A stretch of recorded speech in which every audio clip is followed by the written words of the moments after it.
It is not something that we are just maybe papering over or we are just talking about because people are talking about rail. No. Indeed, when I listened to those the discussants, panelists, and what have you yesterday, everybody, they were talking about only maybe one or two actually hammered on that. Everybody was talking about, yes, our proximity to Lagos, which we have said it when I came, that we want to be what New Jersey is to New York. In the United States, that's what we want to be to Lagos. And I've said it will be in the interest of Lagos to just concentrate on what they know best in doing, to be the commercial nerve center. There's no point. It's a battle they will not win, which we have won anyway. We are the industrial capital. They are the commercial capital. They should concentrate on the services. The Airtel of this world, I don't want to mention them, I see all of them here. The MTN of the Glow of this world. Indeed, yes, they can do all of those there, but they know that there is no way they are going to compete with us when it comes to industries and other related sector and activities. So, because we have that status as being maybe the industrial capital of not, and I want to say this again, the way we are going, it will not just be even the West Africa, which many people did not talk about yesterday. They were talking about the population of Lagos. They are talking about Oyo, and they are talking about 7.1 million people that is in Ogun State. When you even tie those together, you look at Lagos, you look at Oyo, you look at us. If you do your numbers, very soon you'll be very close to maybe about 40 million there. But the one that, when we were putting pen on paper, we said that, okay, let's take Lagos, let's take us. We are looking at, that's about maybe 27. When you take Oyo, we are looking at maybe about 35 million. But when you look at the West African sub-region, which many people did not even talk about yesterday, that is where we have that huge market there.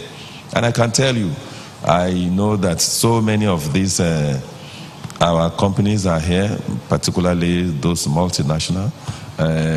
Your was here early, okay, still here.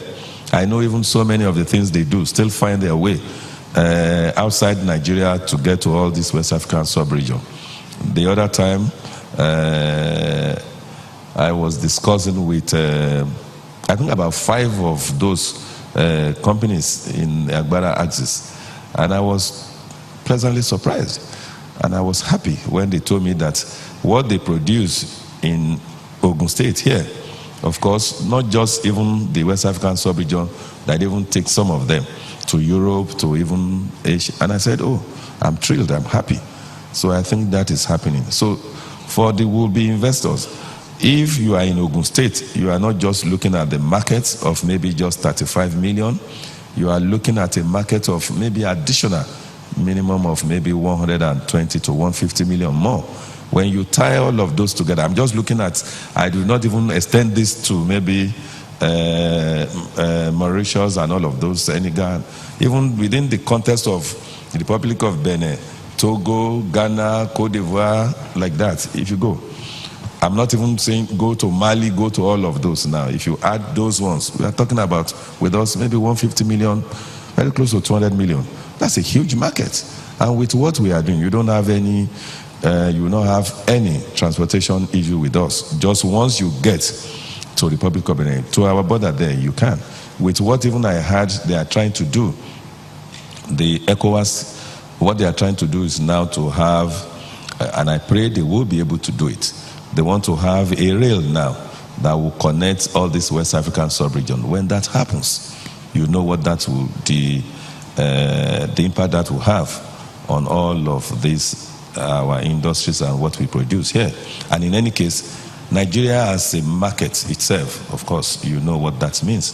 So rail for us is a necessity, aside from the fact that, and that's why we were deliberate when we have these 5 different routes. Lagos have this blue and red, but we have 5. And again, it goes to show what I've been talking about, that we are not just maybe one city, state. No, we have several cities within the Ogun State. So we are starting with the one that we consider to be the most lucrative. One, it will move our people. Two, it will help the industries in that axis. And yesterday I was happy that somebody mentioned, the way he described it, he called it religious something. We just said those religious. Oh, did he say economy? So great. So what we did was this, and that's why we felt that. And I've always argued this, and I think I did mention this when we met Ban Ki-moon, the UN, when he came, the UN Secretary General, when we met him in Abuja, and we got talking, and we just have to touch on things like this. And I explained to them that we are the only country, we are the only state in Nigeria that have what I call artificial population. Every month, at least about 2 million people will come in, minimum, and they will put pressure on all our infrastructures and go back. And we ask ourselves, yes, we like you coming in, we don't want you even to be going again. Come and just stay. And since they are still doing what they are doing, of course, we have to be moving them. And that's why you will see every now and again, indeed, when we want to have activities like this, we'll be praying and we'll deploy more than maybe 100 or so security agencies to make sure that that road is free, because you know the implication of it. If there's that, you know the hold-up will just be there, everybody. You can't move. On the, I think it was May 3rd, nobody can move. They said something happened on that road, 8 hours, 7 hours. So if we have the rail working, not many people will want to still be on that road line. People will still be on the road, but not the way it is now. So for us, that corridor, that axis is very important. So it's the first one we are going to do. It will take route from 7 Up, Old Toll Gate. It will come like that. That's what we just said Lagos. We call it maybe Baja axis. Just, we are not going to get to Lagos, but our border doing that, what I call Baja area. Because the Lagos station, the last station that they have in their design was somewhere where I mentioned. So once we push our own to that Baja, when they are ready with theirs, we just link up. But in the interim, the one that we think they're doing, and that's why we are taking hours to Agbado, it will come out, we are doing something, a new city, that's Metro City, initially where they sell the cow and all of those. And that is why we are relocating those cow, that cow market, the Kara market, we are relocating it to Gere. And somebody talked about that yesterday, which I'll probably still speak on before I take my seat. So we are doing that, and in doing that, we are going to engage, which I've said now that we are ready to flow. We are engaging all of these religious bodies. We are engaging, I think it's Mountain of Fire, that is the first one. Then we have Deeper Life. Indeed, before Deeper Life, there is another church. It's inside though. People don't see it when they fly on the road. And I think they use this maybe when they are having this Easter and all of those. That is, what is, no. Pastor Yakilome's church, what's it called? They are inside. So that one is there. When you leave then you get to Deeper Life. When you leave Deeper Life, you get to no. Just wait. You get You get to Nafsat on the other side. The Muslims are not going to be autonomous. They too want to, so we have us there too. So when you leave Nafsat, then you get to the what I call the peak of the park, and that is Redeem. When you leave Redeem, you move ahead, then you meet the Four Square. In that axis, everybody's there, and we're happy. But what we are saying is that we will be happier if they now contribute positively to the economy of the state. And every day I argue this. Everybody come, they put pressure on the road. We maintain those roads, we run around. Whenever they're there, of course, the security, we are the person. Because if anything happens, they will say Ogun State. So whenever they are having all of these programs, we deploy security there to make sure, not just even the traffic now. And that's why we have been able to stop all these people breaking glasses of the windscreen and all of that, to now maybe say they rob them. So we stopped that. We spend a lot of money doing that. And on environment, you see, when there is that traffic, you know what our people will do. Of course, they're human. We throw this down, throw that down. They are pressed. They just move to the side of the vehicle. So every day it happens. So once there is that traffic there, even when there is no traffic, when they are going, when they are singing, everybody is throwing this down, throwing that down. Who parts? It is us. It is the state that takes all of those.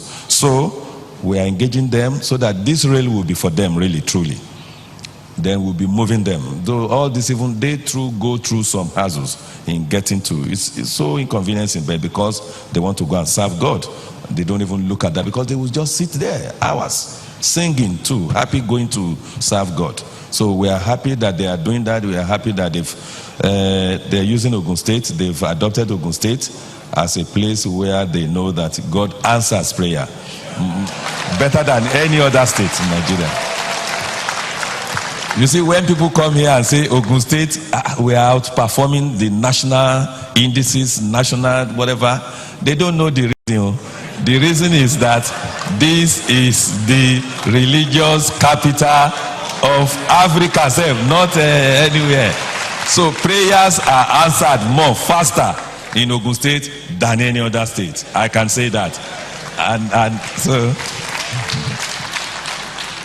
so, of course, needless for me to talk about our road. You've seen our little efforts. So we will continue. We are not going to drop the ball. We will continue. We are not looking at roads that in the next maybe 5 years people are coming. No. 50 years down the line, 100 years down the line, all they need to do is maintenance. Something happened when we started this road. Yes, it's not that we just want to demolish. No.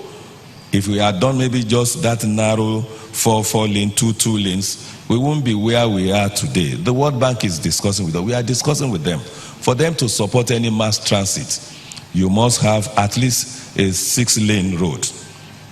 1 lane will be dedicated for the mass transit, and the other 2 you can leave if you like, minimum. And that is why when Lagos had that problem, what they told them was that they can only do where they have at least those 3 lanes.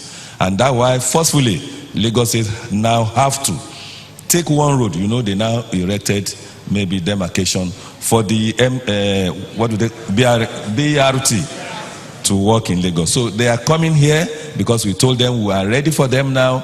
We even have 10-lane boulevard, not even 6 lane. So that we are doing. And those are roads that will outlive us. I'm happy to say, when Shiva Dugbe was saying that he will not be here to bother about what is happening, but because I know that I will not be here in the next maybe 100 years, 50 years, let me sing.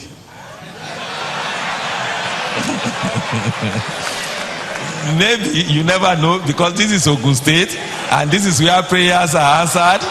So the next 50 years I may still be around though. So what we are doing, I'm doing things that even when I know that I'm not going to be around, I want to still